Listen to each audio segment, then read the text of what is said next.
Hello and welcome to a Smurd P video, and apologies, I am behind on X-Men Forever. Other things took over my weekly schedule last week, Comic-Con. so I'm trying to play catch up, and we have 4 after House of X, and this is issue 2, continuing. So I'm not sure I understand bits of this, which is normal when it comes to Kieron's writing, but I will try and relay the information that I have understood. So, Mother Righteous, and this is in the White Heart room, so this is like her projection, conjurer, whatever it is. So she tells them that Sinister's dead, Xavier murdered Rachel, Xavier freed me to kill Rasputin, who's also dead, and she's apparently worked out how to decide for herself. So she says goodbye. Now, I think I get this right. Xavier or her is there. Maybe it's just the conjured version, or Xavier projecting in her mind. But I felt like she relays information around Xavier. I think he's imprinted something on her saying, bring Rachel back, and then push her towards Jean, and then bring everybody back that who has been killed, etc. And Destiny, Irene, quite rightly so, wants to know about the deal that they were making about Mystique and bringing Mystique back, etc. So this was probably the bit that threw me off completely. Anyway, there we go. Let's move on. I feel like it was Xavier, but I'm not entirely sure. So Kieron Gillen is the writer. Luca Maresca is on the art. Federico Blee is on the colors. VC Clay and Cow's on the letters. Tom Muller and Jay Bowen and Kat, I'm not going to say Kat's second name, are on design. So they're trying to bring everybody back that's been killed. And the discussion then falls around Sinister. And Irene says Sinister's a big part of it, like such as hiding the fifth cradle, for example, which is allowing us to bring everybody back now. Everything has its moment in here. And then Irene says, perhaps we can bring him back and gain down the line, which makes Exodus last, because we know that they used to have enjoyable disagreements, etc. So Sinister wasn't expected to be back. And Irene reminds him, we must be on the same side for this. So they're trying to establish what's happening on Earth and what they were trying to do. And Irene shares with her that Xavier, the AIs were always the bigger threat and not Orchis. And Xavier's joined the AIs for 2 purposes, which is to keep mutants alive and perhaps on a pretty little Krakoan cage.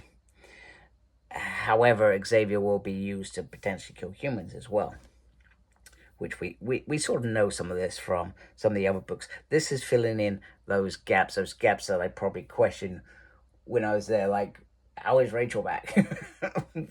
As pure. This sort of explains that as well. So Rachel comes flying in, etc., a bit frustrated, and they're talking about this. Hope says, you know what, I'm not a hero, I'm a soldier, this is war, there are always casualties. And then, she explains that we managed to convince Xavier not to kill Moira. So apparently something happens in Dead X-Men 4, which I have no idea because I've never read. So they've convinced Xavier that the Dream Krakoa was important to save. However, Xavier's dream is no longer.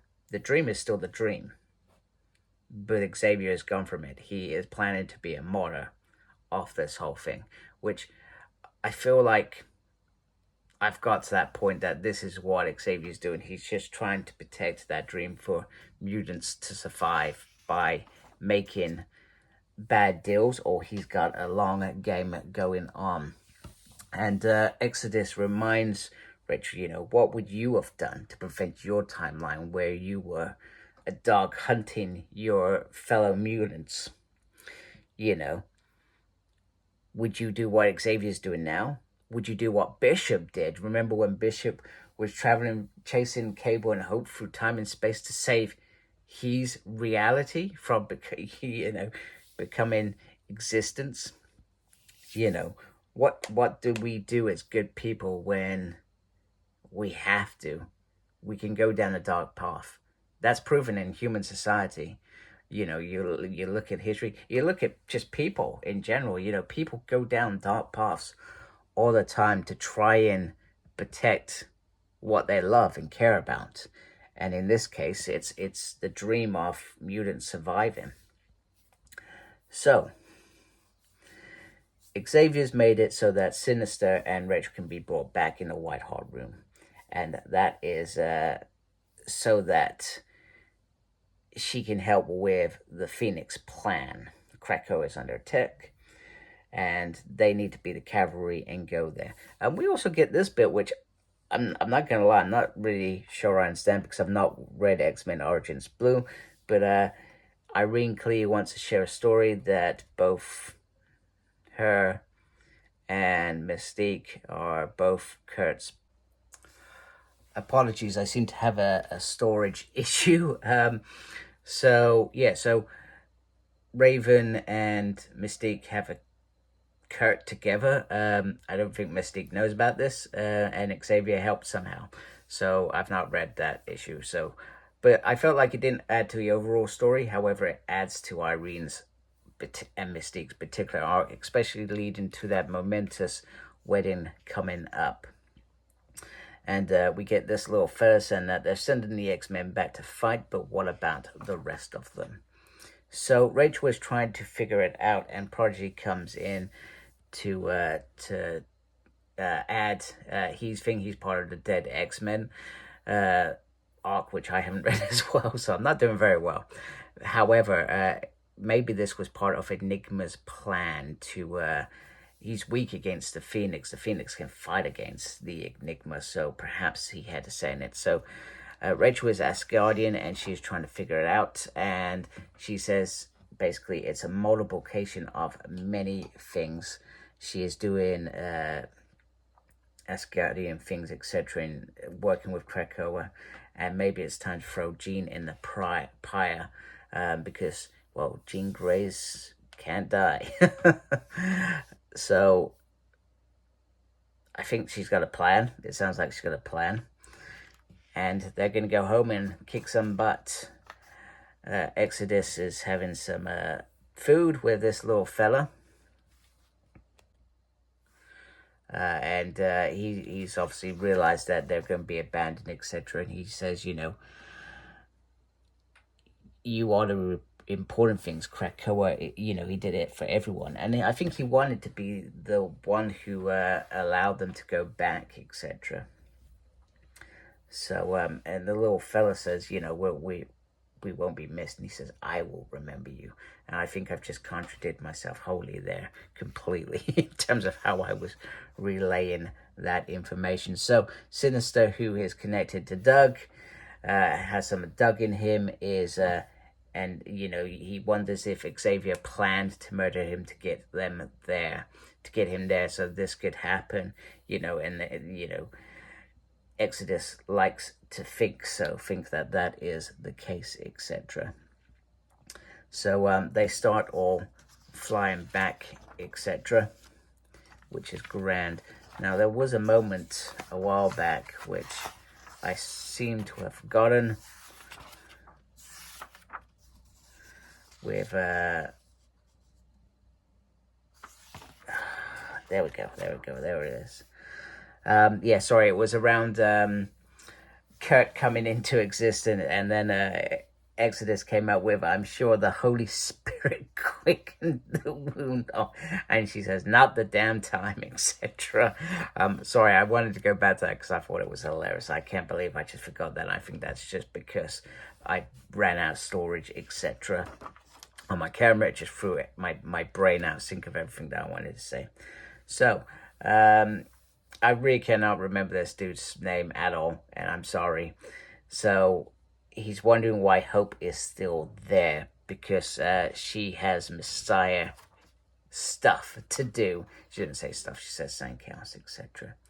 So, she helps bring it back. However, something is wrong here.